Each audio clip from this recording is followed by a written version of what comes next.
खबरों में बने रहने के लिए बेल आइकॉन दबाइए और एबीपी न्यूज को सब्सक्राइब कीजिए। अब मैं यहां पर ले आती हूं इस चर्चा के अंदर बीजेपी के प्रवक्ता डॉक्टर संबित पात्रा, जो अब हमारे साथ इस चर्चा में जुड़ रहे हैं। डॉक्टर संबित पात्रा, आपने सुना असदुद्दीन ओवैसी जो कह रहे हैं, अब आप मुझे ये बताइए कि क्या सरकार देश को भ्रमित कर रही है? कानून में कुछ और लिखा है, सरकार कुछ और कह रही है, और वो भी अलग अलग जबान में बातें सामने निकल कर आ रही हैं। क्यों कंफ्यूज कर रहे हैं सर देश को, ये बताइए।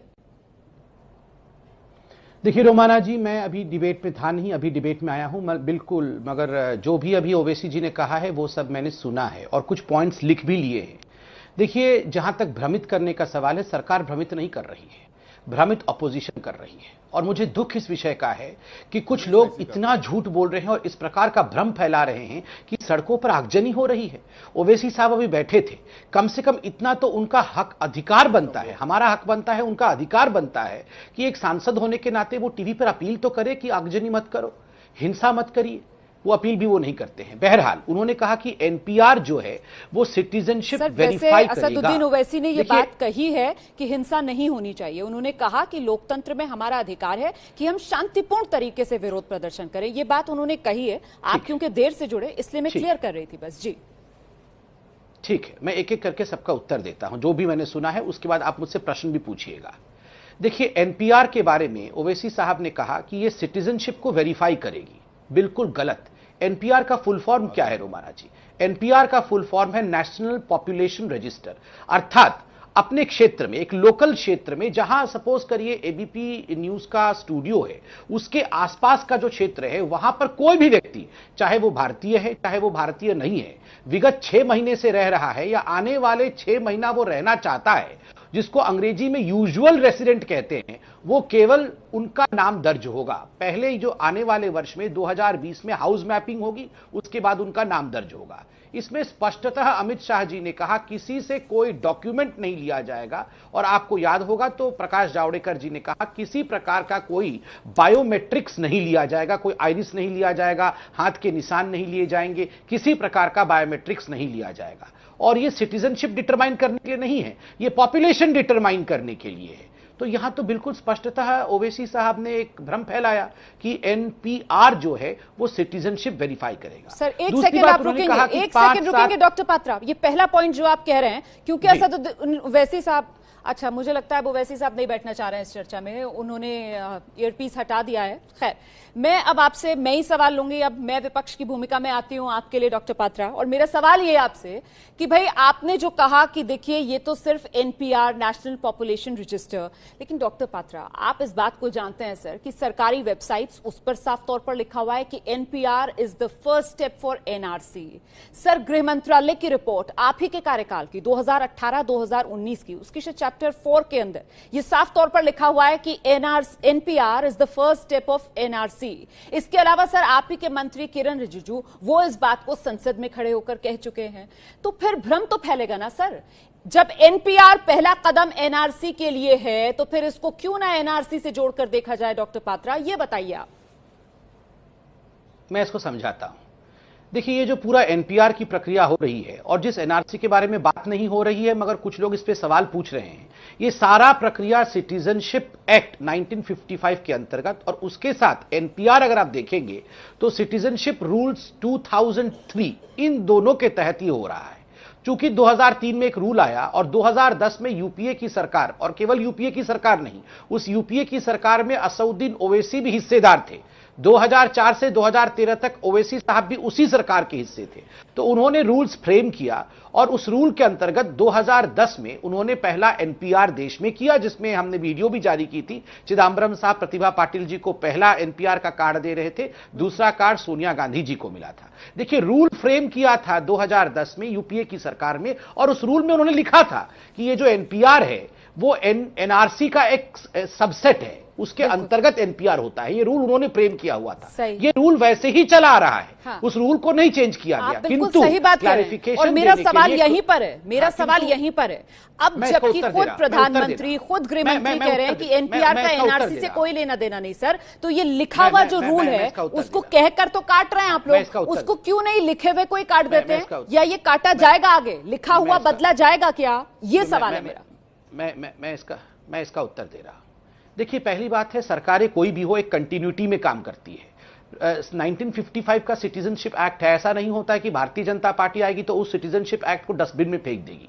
इसलिए सरकारें हमेशा कंटिन्यूटी में जो रूल फ्रेम हो रखा है उसके अंतर्गत, हाँ, उसमें किसी विषय पर अगर अड़चन है तो क्लैरिफिकेशन करना। गृह मंत्री जी ने स्पष्टतः कह दिया कि देखिए, केवल देखिए, मैं आपको समझा दूं, अभी इसी नागरिकता जो कानून है उसी में संशोधन हुआ था ना। मैं तो सिर्फ अमेंडमेंट की बात कर रही हूं। मैं आपको पूरी तरह से समझाता हूं और सेटिस्फाई भी करता हूं इस प्रश्न के उत्तर में। देखिए, एनपीआर जो है, रूल के मुताबिक जो यूपीए ने बनाया था वो सबसेट है एनआरसी का, मगर इन दोनों को ज्वाइन करने के लिए उसके बीच में एक प्रोसेस है, एक कड़ी है। अगर आप वो कड़ी नहीं करेंगे तो ये ज्वाइन नहीं होगा। हमारी सरकार ने स्पष्टता के साथ एक क्लैरिफिकेशन दिया, किसी प्रवक्ता ने क्लैरिफिकेशन नहीं दिया। पहला क्लैरिफिकेशन नरेंद्र मोदी जी की तरफ से और एक डिटेल्ड क्लैरिफिकेशन गृह मंत्री जी की तरफ से आया, जब उन्होंने इंटरव्यू में कहा कि हम ये कनेक्ट नहीं करने वाले हैं, we are not going to connect the NPR with the NRC. हम ये जो कड़ी है, इस कड़ी की प्रक्रिया को पूरा नहीं करने वाले। कांग्रेस ने भी इस कड़ी की प्रक्रिया को पूरा नहीं किया था, हम भी नहीं करेंगे। उनके रूल बुक में था, मगर ये कड़ी की प्रक्रिया हम भी पूरा नहीं कर रहे हैं। अभी इस पर कोई चर्चा नहीं हुई है, अभी इसका कोई ड्राफ्ट नहीं बना है, अभी हमने ये प्रोसेस शुरू भी नहीं की है। जब ये कुछ भी नहीं हुआ है तो देश के माहौल को बिगाड़ना क्या ये हमारा धर्म है? क्यों हम जिस विषय पे कोई चर्चा नहीं हुई है, ऐसा होगा तो कैसा होगा, मुसलमानों को निकाल दिया जाएगा। हम सब जिम्मेदार लोग हैं जो टीवी पे आते हैं। एक भी व्यक्ति जो हमें सुनता है गांव के किसी कोने में, हमारे कारण से अगर उसे परेशानी होती है तो बिल्कुल भ्रम नहीं फैलाना चाहिए। देखिए, अभी बड़ी बात ओवैसी साहब ने कहा कि माँ बाप का जन्म डेट पूछ लेंगे, पासपोर्ट पूछ लेंगे, फोन नंबर पूछ लेंगे, आधार पूछ लेंगे। देखिए रोमाना जी, ये सब ऑप्शनल है। पहली बात मैं आपको बता दूं, कोई डॉक्यूमेंट नहीं मांगा जाएगा। अभी तक 16 सेंसस हिंदुस्तान में हो चुके हैं, कुछ आजादी से पहले, कुछ आजादी के बाद। 1930 में जो सेंसस हुआ था उसमें जो हिंदुस्तान की सरकार ने आपसे पूछा था, 2011 में हिंदुस्तान की सरकार वही पूछेगी या उसमें कुछ एडिशन होगा? उस समय टेलीफोन नहीं होया करते थे, उस समय गैस सिलेंडर नहीं होते थे, उस समय बहुत सारी चीजें नहीं होती थी, तो वो सब चीजें स्वाभाविक रूप से पूछी नहीं जाएंगी उस समय। 2011, उसके बाद 2019 और 2021, ये पूरे परिवेश में बदलाव होता है। तो स्वाभाविक है, अगर आपके पास पासपोर्ट है, 5% लोगों के पास पासपोर्ट है, ओवैसी साहब ने बताया, तो क्या हर्ज है? अगर हम ऑप्शनल तरीके से बता दें हाँ हमारे पास पासपोर्ट है, तो हिंदुस्तान के सरकार के पास एक स्टैटिस्टिकल डाटा होगा कि हिंदुस्तान में इतने लोगों के पास पासपोर्ट है। आपने कम से कम ये क्लैरिटी लाई कि बदलाव होगा, लेकिन वो बदलाव जो है वो सकारात्मक बदलाव है, किसी को टारगेट करके वो बदलाव नहीं किया जा रहा है। वो बदलाव जो है वो प्रक्रिया का हिस्सा है। अच्छा डॉक्टर पात्रा, आप सुन रहे थे किस तरीके से लगातार असम, अखलाक, पुडुचेरी की छात्रा का जिक्र करते हुए एक तरीके से जो कह रहे थे असदुद्दीन ओवैसी, वो कह रहे थे कि इस सरकार की नीयत पर भरोसा नहीं किया जा सकता। इसी वजह से जो लिखा हुआ है और जो कहा जा रहा है उसके बीच का जो विरोधाभास है वो और शक पैदा करता है। देखिए, जहां तक असदुद्दीन ओवैसी जी का सवाल है, उनका एक तरीका है। आप याद करिए, जब डीमोनेटाइजेशन हुआ था, किस प्रकार से उन्होंने एटीएम का भी धर्म ढूंढ लिया था। उन्होंने कहा था ये हिंदू धर्म, ये हिंदू क्षेत्र वाला एटीएम है, इसमें ज्यादा पैसा है, और ये मुस्लिम क्षेत्र वाला एटीएम है, इसमें कम पैसा है। हर विषय को धर्म के आधार पर डिवाइड करना और र्यूमर मॉन्गर करना, ये उनका कैरेक्टरिस्टिक फीचर है। देखिए, जहां तक पुडुचेरी के हिजाब वाली लड़की की उन्होंने बात की, मैं एक बात स्पष्ट कर दूं, न्यूज में हम सबने देखा कि उस महिला ने, उस लड़की ने, उन्होंने कहा उनका अधिकार है, उन्होंने कहा कि मैं गोल्ड मेडल नहीं लूंगी क्योंकि मैं सॉलिडारिटी के साथ खड़ी हूं छात्रों के साथ जिनके ऊपर पुलिस की अटैक हुई, पुलिस के लाठी पड़े। वो उनका विवेक है, उनका अधिकार है, अगर वो गोल्ड मेडल नहीं लेना चाहते। अभी ओवैसी साहब बोल के गए कि उन्होंने गोल्ड मेडल लेना चाहा था, मगर उनको गोल्ड मेडल लेने नहीं दिया गया क्योंकि वो हिजाब पहनी हुई थी। देखिए, इस प्रकार का भय और भ्रांति का एक माहौल बनाने की कोशिश जो ओवैसी जी कह रहे हैं। और दूसरी बात, ये अखलाक की बात अभी एनपीआर के समय करना, ये सारी बातें करना, क्या कहना चाहते हैं कि मुसलमान हिंदुस्तान में डरा हुआ है, यही कहना चाहते हैं। एक तरफ तो ये कह रहे हैं कि मुस्लिम हिंदुस्तान में डरा हुआ है, और दूसरी तरफ ये इसलिए आंदोलन कर रहे हैं, इसलिए लड़ रहे हैं ताकि पाकिस्तान का, बांग्लादेश का और अफगानिस्तान का भी मुसलमान जो वहां महफूज नहीं है, वो हिंदुस्तान में आके महफूज हो जाएगा। ये तो कॉन्ट्रडिक्टरी स्टेटमेंट है। तीसरी बात है, मैंने पूरी तरह से ऑब्जर्व किया, आप एनपीआर पे उनको पूछ रही थी, मगर कहीं भी ओवैसी साहब टेक्निकल बातें नहीं कर रहे थे, वो इधर उधर की बातें कर रहे थे। मैं आपको एक बहुत बड़ा पेपर दिखाने वाला हूं, ये छोटे मोटा कोई विषय नहीं है। आप देखिए, ये जो अमेंडमेंट देख रहे हैं मेरे हाथ में है, ये 2004 का अमेंडमेंट है। अटल बिहारी वाजपेयी जी की सरकार के समय भारतीय जनता पार्टी की सरकार ने सबकी सम्मति के साथ, जिसमें कांग्रेस भी सम्मिलित थी, उनके सम्मति के साथ ये अमेंडमेंट किया था सिटीजनशिप रूल्स में। और ये अमेंडमेंट कहती है कि गुजरात और राजस्थान के लिए जितने भी हिंदू पाकिस्तान से आए हैं और वो यहां बसना चाहते हैं गुजरात और राजस्थान में, बिना किसी डॉक्यूमेंट के आप उनको सिटीजनशिप दे दे और उसके लिए आप कलेक्टर के दफ्तर में जाइए और सिटीजनशिप ले लीजिए। उस समय कांग्रेस भी समर्थन में था। बाद में जब यूपीए की सरकार आई, क्योंकि हमारी सरकार 2004 में गिर गई थी, यूपीए की सरकार आई, असदुद्दीन ओवैसी जी उसमें हिस्सेदार थे और ओवैसी जी के हस्ताक्षर के बाद ये कंटिन्यू किया, क्योंकि सारे घटक दलों को बैठा के मीटिंग हुई। 3 वर्षों तक ये रूल्स 1 वर्ष के लिए अमेंड हुए थे, मगर 3 वर्षों तक मनमोहन सिंह जी ने 2007 तक इसको कंटिन्यू किया कि जो भी हिंदू गुजरात और राजस्थान में पाकिस्तान से आया है और हिंदुस्तान का नागरिक बनना चाहता है, कलेक्टर उसको नागरिकता दे दे। उस समय तो एक आवाज नहीं उठाई ओवैसी साहब ने, उस समय तो कांग्रेस की सरकार को छोड़ा नहीं, यूपीए में 2013 तक बने रहे और अब हिंदू मुसलमान करके देश को बांटना चाहते हैं।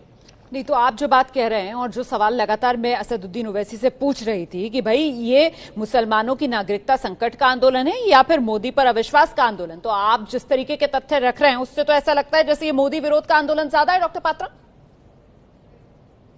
देखिए, आपको समझना होगा और मैं बिल्कुल स्पष्ट बात करना चाहता हूं आज। रोमाना जी, जहां तक आर्टिकल 370 का सवाल था, असदुद्दीन ओवैसी आर्टिकल 370 के एब्रोगेशन से भी नाराज थे। कुछ political parties including Congress party नाराज थी। वो कह रहे थे कि ये मुसलमानों के विषय में एक बड़ा अटैक कर दिया है भारतीय जनता पार्टी ने। आर्टिकल 370 हिंदू मुसलमान का विषय नहीं है। चिदंबरम साहब ने भी कहा था अगर हिंदू बाहुल्य क्षेत्र होता जम्मू कश्मीर तो भारतीय जनता पार्टी आर्टिकल 370 नहीं हटाती। ठीक उसी प्रकार ओवैसी जी ने भी आर्टिकल 370 के एब्रोगेशन को अटैक किया था। मंदिर पर सुप्रीम कोर्ट के जजमेंट आने के बाद वही ओवैसी जो 2019 के बाद सुनवाई हो कहते थे, वही ओवैसी जी ने इस पर भी हमला किया था और कहा था I want my mosque back, मुझे वहां पर मस्जिद चाहिए, मंदिर नहीं चाहिए। ट्रिपल तलाक के समय ये वही ओवैसी जी है जिन्होंने हैदराबाद में भाषण देते हुए कहा था कि ये जज कौन होते हैं और सुप्रीम कोर्ट कौन होता है ये डिसाइड करने के लिए कि एक मुसलमान शादी कैसे करेगा, निकाह कैसे करेगा और तलाक किसको देगा। देखिए, ये सारा गुस्सा उनका ये यहां पर कहीं ना कहीं सीएए में र्यूमर मॉन्गरिंग के माध्यम से सड़कों पर लोगों को उतारकर निकालने की कोशिश हो रही है। उनको लग रहा था ये राम मंदिर के बाद बड़ा आंदोलन होगा। हिंदुओं और मुसलमानों ने जितनी शालीनता दिखाई, इतनी परिपक्वता दिखाई कि जितनी प्रशंसा की जाए दोनों कौमों की वो कम है। 370 के बाद इनको लग रहा था कश्मीर में आग लग जाएगी, वह भी नहीं हुआ। ट्रिपल तलाक के बाद इनको लग रहा था लोग मौलाना सड़क पे उतर आएंगे, वो भी नहीं हुआ। तो ये सीएए में इन्होंने र्यूमर मॉन्गरिंग के माध्यम से आग जलाने का काम किया है। ठीक है, लेकिन डॉक्टर पात्रा अभी जो तस्वीर है वो ये बताती है कि कहीं ना कहीं लोगों में भ्रम तो है। और आप जिस तरीके से खुद कह रहे हैं कि देखिए र्यूमर मॉन्गरिंग हुई है जिसकी वजह से ये आग जलाने का काम हुआ है, तो अब मुझे आप ये बताइए कि आग बुझाने के लिए जिम्मेदारी सरकार पर है, क्योंकि तो सरकार क्या कदम उठाएगी? भ्रम बहुत ज्यादा है, कई तरीके के भ्रम, कई तरीके के सवाल जो लोगों के मन में है। उसकी वजह कुछ भी हो सकती है कि भाई विपक्ष ने गुमराह कर दिया या फिर क्लैरिटी नहीं है सरकार की तरफ से, लेकिन उसे दूर करने का जिम्मा तो सरकार का है ना। तो सरकार क्या करेगी?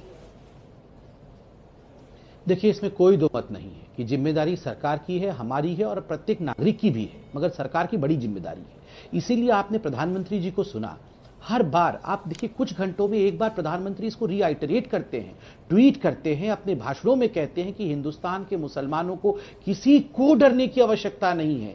यह अधिकार देने वाला कानून है, अधिकार छीनने वाला कानून नहीं है। और मैं आश्वस्त करता हूं, जब देश का प्रधानमंत्री बार बार आश्वस्त कर रहा है तो आप विश्वास करेंगे। गृह मंत्री जी ने हाउस में खड़े होकर, पार्लियामेंट में खड़े होकर कहा कि ये किसी का भी अधिकार नहीं छीनने वाला है, ये अधिकार देने वाला कानून है। इंटरव्यू पे इंटरव्यू दिया जा रहा है। और अंत में इतनी बात कहना चाहूंगा, अभी ओवैसी जी ने कहा ये महिलाओं के विरोध कानून है, ये सीएए जो है ये दलितों के विरोध कानून है। देखिए, सीएए के साथ जो लोग यहां नागरिकता पाएंगे, 31 दिसंबर 2015 तक जो लोग आए थे, अधिकांश 90% उनमें दलित हैं। वाल्मीकि है, मटुआ कम्युनिटी जो बंगाल का है वो भी दलित है, ओट कम्युनिटी है, मेघवाल कम्युनिटी है, ये दलित भाई हैं जिनको नागरिकता मिल रही है। और महिलाओं के ऊपर कैसी कैसी ज्यादती नहीं हुई है पाकिस्तान में, बांग्लादेश में, अफगानिस्तान में, किस प्रकार से उनको कन्वर्ट करने के लिए उनको अगवा किया गया। ये महिलाओं का अधिकार के लिए मोदी जी ने ये कानून लिया। ठीक है सर, बहुत बहुत धन्यवाद डॉक्टर पात्रा हमारे साथ जुड़ने का। असदुद्दीन ओवैसी साहब का भी बहुत शुक्रिया, वो इस चर्चा में हमारे साथ शामिल हुए।